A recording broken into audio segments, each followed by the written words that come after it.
Rubbing his eyes, he wonders if his mind is playing tricks on him or if he is still caught in a dream. But the glowing, red-rimmed door floating in midair does not disappear. It remains suspended silently above his bed. Driven by disbelief, he sits up and climbs closer to inspect the strange phenomenon. He even peeks behind the frame only to find empty air. There is nothing supporting it and no hidden space behind it. It is simply a door to nowhere, defying gravity in the middle of the room. Thinking it might be some kind of elaborate magic trick, curiosity ultimately gets the better of him. The moment he turns the handle, the door does not just swing open. It practically pulls him forward. With a sudden yelp, he tumbles through the threshold, landing hard on a cold, dusty concrete floor. Pushing himself up, he looks back in sheer disbelief. Behind him, the open doorway still frames his bright, familiar hospital room. But in front of him lies a completely different reality, a narrow, decaying hallway, its walls heavily smeared with dark, unsettling stains. Shaken but driven by curiosity, he slowly stands up and takes a few tentative steps into the gloom.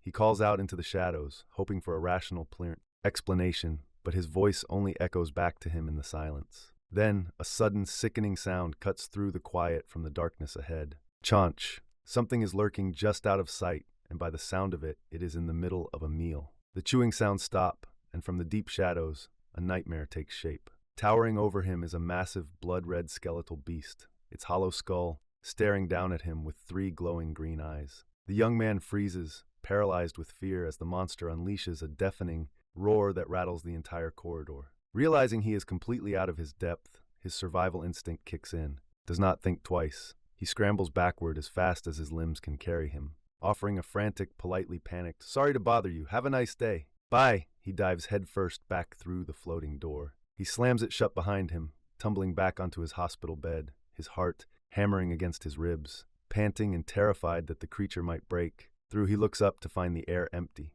The mysterious door has completely vanished, leaving him alone in the quiet room to process the bizarre near-death experience he just barely escaped. Just as he catches his breath, a strange, disembodied voice echoes directly inside his mind, congratulating him on awakening an ability called World Link. Spooked, he frantically looks around the empty hospital room. The voice tells him not to panic, explaining that it is communicating telepathically from another world. But the voice's next words are dead serious. If he wants to survive, he has to do exactly what it says. Following the telepathic instructions, he opens his backpack and pulls out a bizarre metallic skull statue. The voice identifies it as the cursed statue of Bait, the wicked ghost king. Someone deliberately hid it in his belongings to curse, kill him, and steal his soul. As the voice marvels at how he somehow survived the lethal curse, a sudden, overwhelming rush of foreign memories floods his brain. The shocking truth hits him all at once. He is a transmigrator. This body belongs to a middle school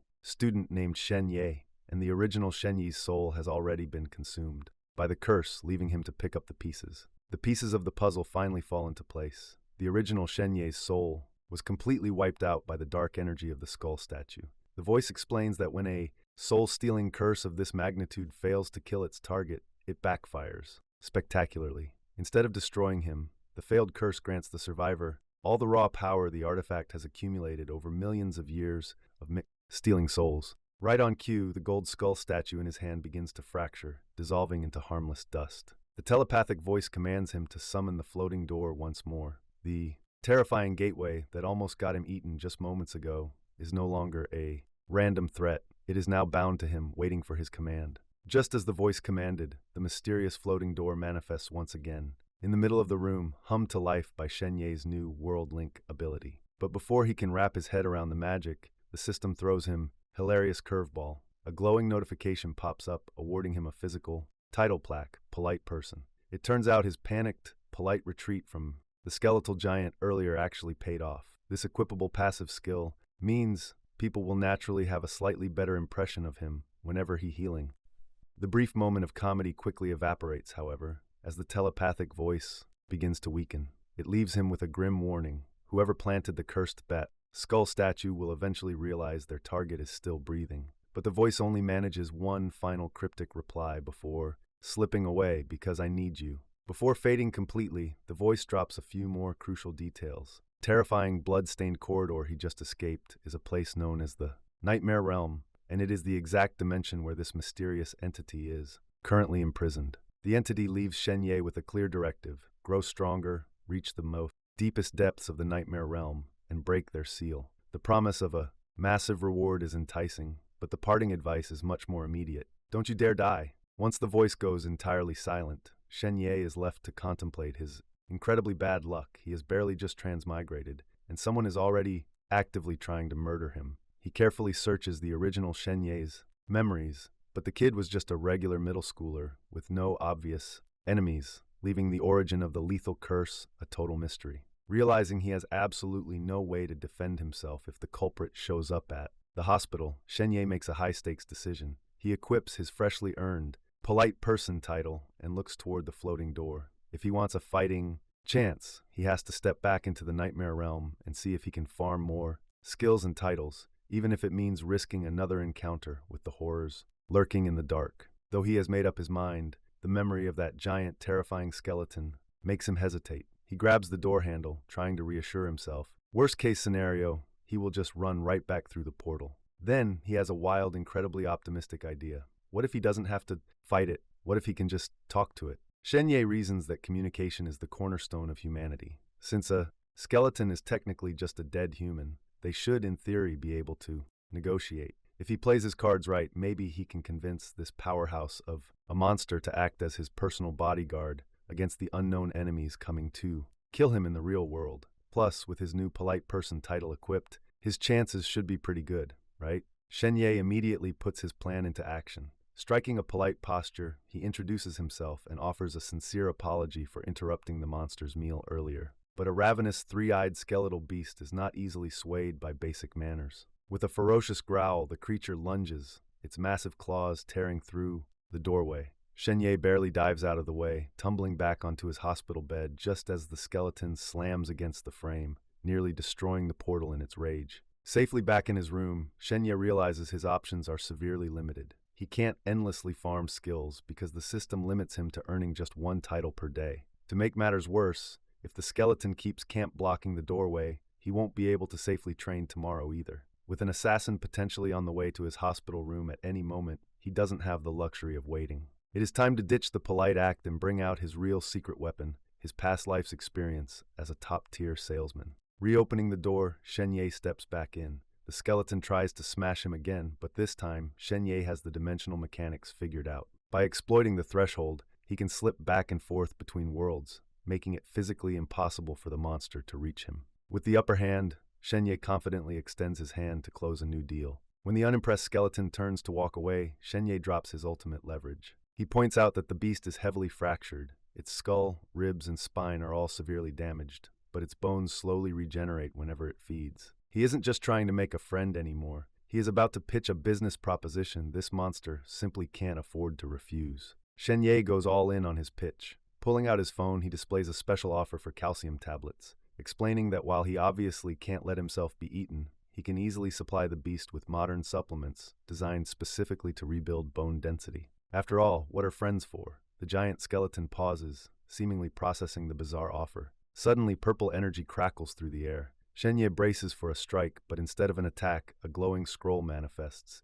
It is a formal contract of equal exchange. Scanning the document, Shen Ye is initially intimidated by his partner's grand title, progenitor of shadowed bones, devourer of corpses, defeated lord of the underworld, Mictlantecutli, only to read the fine print and realize the creature is actually just a low-ranking Skull Legion acquisition officer, essentially a glorified skeletal pencil pusher. Still, a deal is a deal. The contract allows Mictlantecutli to regain his strength in exchange for his cooperation. Shen Ye signs his name in glowing blue light, secretly thrilled to see the system officially register him as a big deal, the sole controller of the two realms. With the pact finalized, the scene shifts back to the modern world. Shen Ye is discharged from the hospital and welcomed home by his incredibly doting new parents, who hand him a healthy tonic and the very bottle of calcium tablets he requested for his new partner. Having been an orphan in his previous life, this sudden warmth of family love is deeply moving. But the domestic bliss is abruptly interrupted. A sudden knock at the door reveals two police officers from the East Precinct.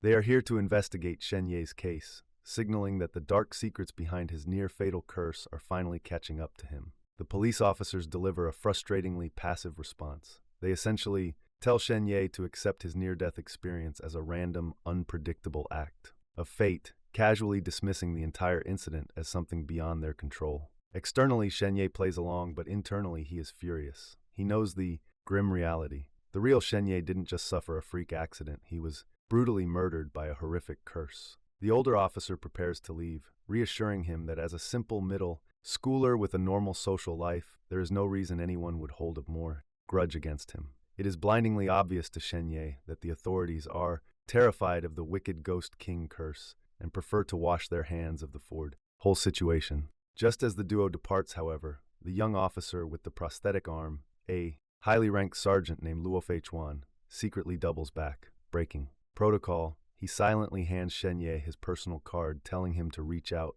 directly if anything feels off. Looking at the name on the card, Shenye is left with mixed feelings. Can he truly trust this Sergeant Luo Feichuan? And even if he can, what can a single officer do when the entire government is too afraid to act? But there is no time to overthink it. Now that word of his survival is out, whoever planted that lethal statue will inevitably come back to finish the job. If they do, his warm, innocent new family will be in extreme danger. Refusing to let the first real family he has ever known be harmed, Shenye reaches out his hand, driven by a desperate need to gain power before it is too late. Determined to get stronger as fast as possible, Shenye summons the door once more and steps back into the nightmare realm, wearing his best professional salesman smile. He cheerfully greets his giant undead business partner, holding out the bag of calcium tablets. But the skeleton's giant finger is not pointing at the pills. It is locked onto the premium health tonic Shenye's father just gave him. Sensing a deal, Shenye offers the tonic instead. In exchange, the skeleton taps into its collection of war spoils, presenting a glowing green gem, a low-tier nightmare crystal crafted by high elves. Without hesitation, Shenye crushes the crystal. A burst of magical green light envelops him as the knowledge of an ancient elven movement technique, Moonlit Deerwalk, is instantly engraved into his mind. This technique allows the user to dash, evade, and sidestep with ease. Thrilled with the successful trade, he tosses the remaining calcium supplements to his partner before stepping back into his bedroom. However, practicing his new skill is not going to be as simple as he hoped. A system prompt informs him that the first form of Moonlit Deerwalk requires 3 agility points, but his current physical stat is only at 2. Before he can even figure out how to raise his agility, a chilling voice whispers from the shadows of his room, "You really are alive. How is that possible, I wonder?" Whirling toward the window, Shenye's heart stops. Hanging upside down against the glass is a terrifying stitched-faced assassin staring directly at him, ready to correct their previous failure. The assassin wastes no time, shattering the window glass and lunging into the bedroom with dual blades. Shenye barely scrambles out of the way, shocked that his enemies have located his home so quickly. In a desperate attempt to defuse the situation, Shenye actually tries activating his polite person title, politely asking the killer if he can help him with anything. Unsurprisingly, the cold-blooded assassin ignores the manners, swiping violently at his neck. Shenye quickly realizes his gray-tier title is far too low-ranking to affect someone actively trying to murder him. Things go from bad to worse when the assassin pulls out a gun, snarling that no amount of fancy dodging will save him from a bullet. Ducking for cover, Shenye's life hangs by a thread. But just in the nick of time, the system drops a crucial piece of information. Titles can actually be consumed to gain permanent status points. Furious that the system did not mention this earlier, Shenye does not hesitate. He immediately sacrifices his polite person title, earning a status point and dumping it straight into agility. His stat rises from 2 to 3,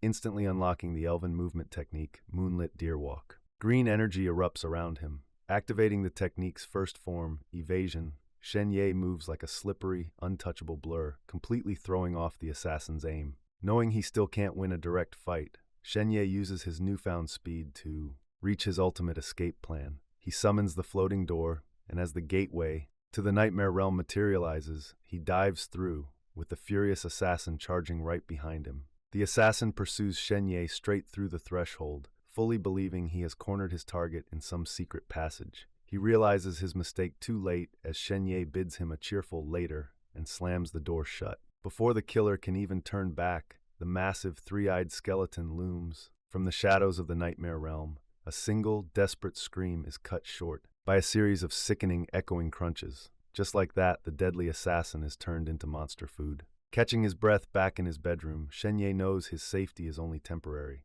More killers are likely on the way. But just as he begins searching for a way to defend himself, the system chimes in with an unexpected jackpot. Because his actions resulted in the sacrifice of a living creature, his skeletal partner is highly pleased. Adhering to the contract of equal exchange, the giant skeleton sends back two green quality rewards, the pale shadow crown and the silver war medal. The crown allows its wearer to disguise themselves as an elf, while the medal acts as a teleportation key directly to elven territory. Chuckling at how quickly his partner has transitioned from predator to pragmatic business partner, Shenye slips the crown onto his head to test it out. With a surge of green magic, the transformation is complete. His hair turns golden blonde, his ears grow elegant points, and he is left staring at a beautiful elven noble in the mirror. He immediately starts planning to use the medal to explore and loot elven territory the very next day. But his celebration is cut short by a heavy knock on his front door. A voice calls out from the hallway, asking if Shenye is home. Still stuck in his conspicuous elven disguise, his blood runs cold. The wave of panic instantly clears when the voice behind the door turns out to be Chen Haoyu, the original Shenye's best friend. Quickly dispelling his elven disguise, Shenye opens the door. Before he can say a word, a tearful Haoyu lunges forward, hugging him tightly. He blames himself for the entire tragedy, believing his friend was dragged into this nightmare solely because of him. As they calm down, Shenye's mother returns. She mentions that his father has gone to ask his grandfather for more super tonics. Haoyu is stunned, explaining that these tonics are incredibly rare, highly prized items that even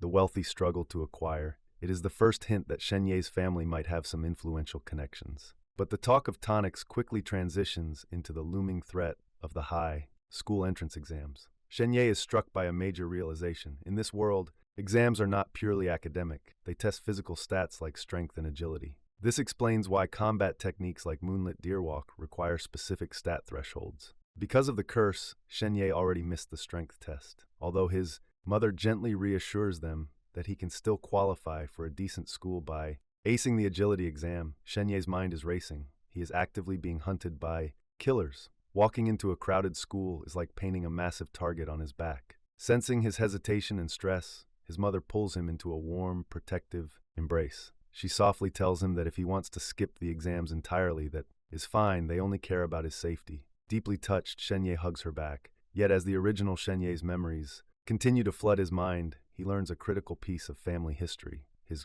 parents have a highly strained relationship with his grandfather. They chose to live humbly on their own merit rather than begging for family handouts. If he quits now, his parents' quiet pride and independence might be compromised. Determined to stand on his own 2 feet, he flashes a confident smile, assuring his mother that he is much stronger than she thinks. He resolves to attend the exam review sessions the very next day, ready to face whatever threats await him. Knowing his parents swallowed their pride to beg his grandfather for the rare tonic, Shenye feels a deep responsibility. He is determined to make sure their sacrifices are not in vain. Casting aside the heavy thoughts, he cheerfully asks his mom for a late-night snack, sharing a warm, quiet meal with his new family. The next day, Shenye steps into his new school. Looking at textbooks like Body Mechanics and Introduction to Psychic Energy, he realizes this world's curriculum is far from ordinary. Still, a crowded school is a reliable place to lay low from assassins. Plus, getting into an elite high school means surrounding himself with powerful teachers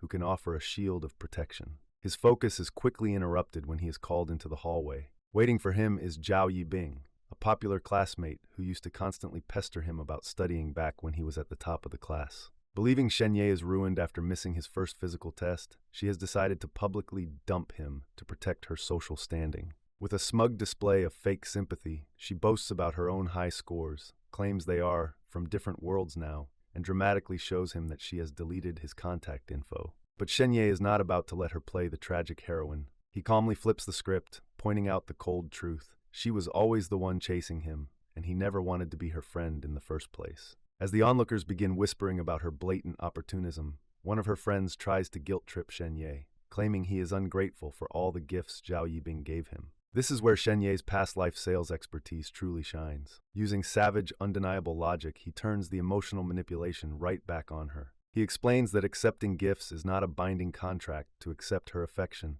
and offers to pay her back for every single item. Leaving her crying in her own trap, he warns her to never bother him again, securing a total social victory in front of the entire school.